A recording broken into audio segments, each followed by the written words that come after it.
Well, the big Google reveal has started. Let's go across to the Google headquarters in San Francisco, where Sundar Pichai is speaking. It's always had big shifts every 10 years or so.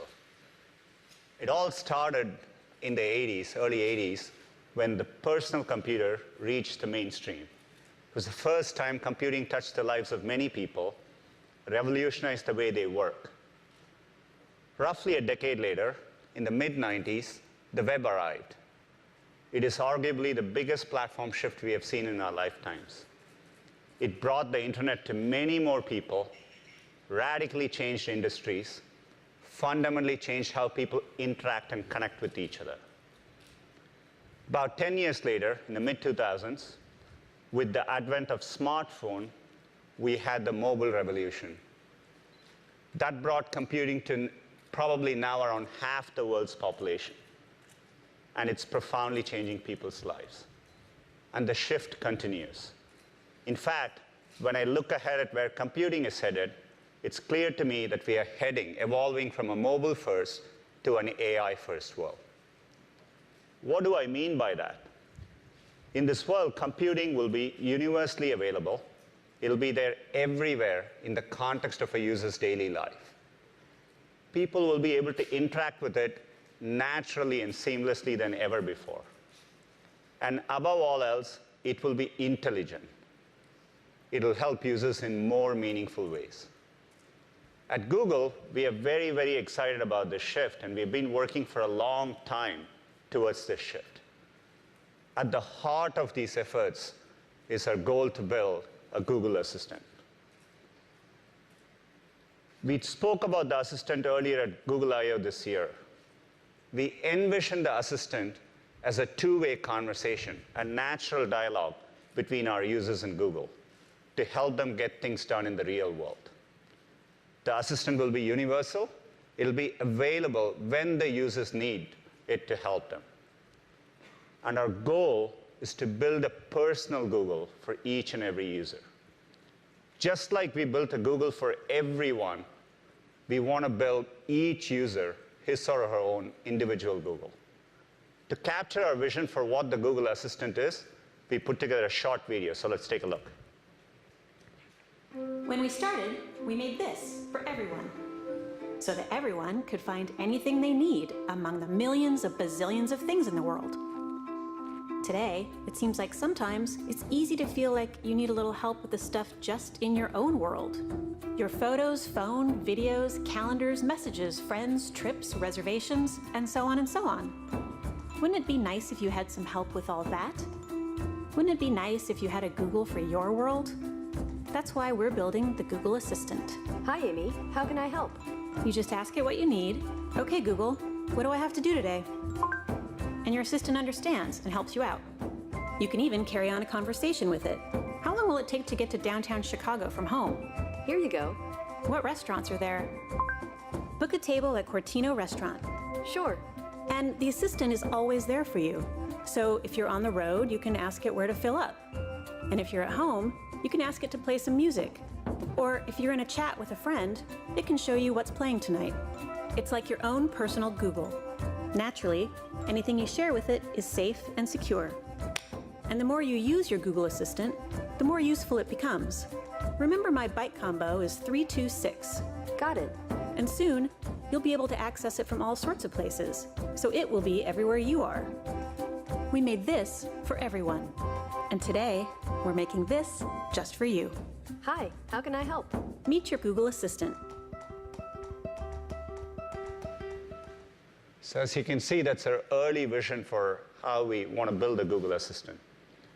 We're just getting started, but in many ways, we've been working hard at this problem ever since Google was founded 18 years ago. We have invested in deep areas of computer science. Today, our knowledge graph has over 70 billion facts about people, places, and things, and we can answer questions based on that. Our natural language processing is what helps us make Google truly conversational with our users. And we've built state-of-the-art machine translation, image recognition, and voice recognition systems. And each of these areas is being turbocharged by the progress we are seeing with machine learning and AI. A few months ago, we captured the world's attention when DeepMind's AlphaGo won the World Go Championship against Lace et al., one of the finest players of our generation. It showed the external world the moment for AI has arrived. But for us, the progress has been continuous, and the strides are huge. In fact, in the 3 months since AlphaGo played that game, we have had meaningful launches and how machine learning is impacting the products we build. Let me talk about 3 examples, all of which we have talked about in the past 3 months since the AlphaGo moment. First, image captioning. Image captioning is how computers try to make sense of images they look at. And we first launched our machine learning system in 2014. It was a state-of-the-art system, and our quality was around just over 89%. Our newer machine learning systems now, the quality is close to 94%. 4% may not sound like much to you, but first, it's really hard to increase quality at these levels because we are trying to approach human-level accuracy. And second, every single percentage point translates into meaningful difference for our users. So for example, if you take a look at the picture behind me, about 2 years ago, we used to understand this picture as a train is sitting on the tracks.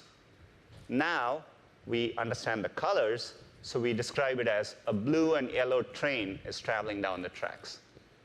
Or if you look at this picture, 2 years ago, we understood it as a brown bear is swimming in the water. Now, we can count, our computing systems can count, so we understand this as 2 brown bears sitting on top of rocks. Advances like this is what helps us, when you're in Google Photos, find the exact pictures you're looking for and be a better assistant to you.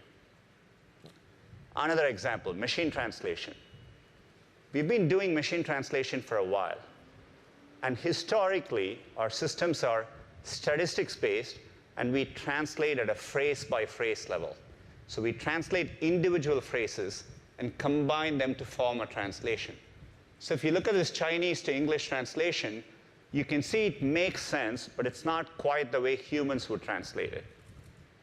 Just recently, we announced our first end-to-end self-learning, deep learning machine translation systems.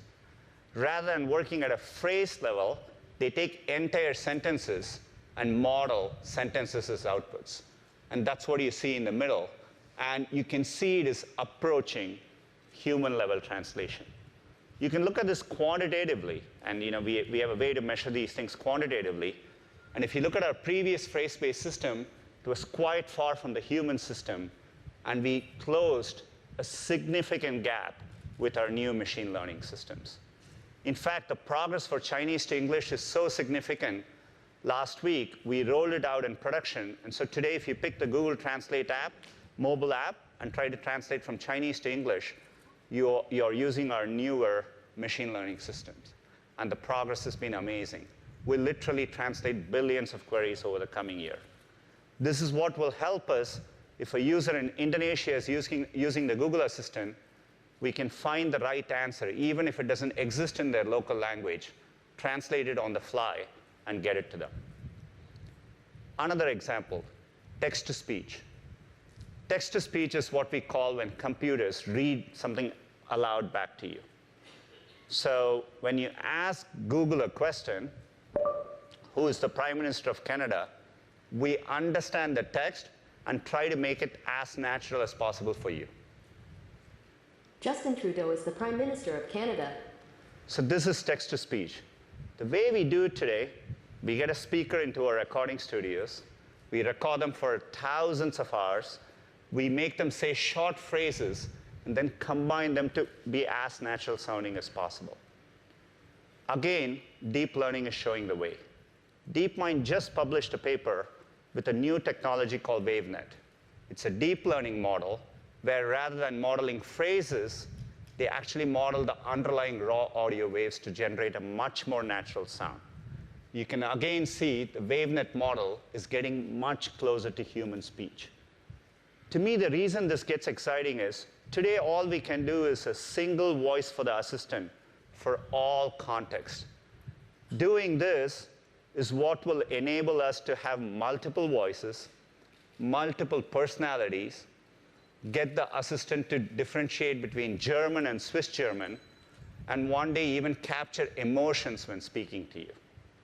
This is key to our vision for building an individual Google for each user.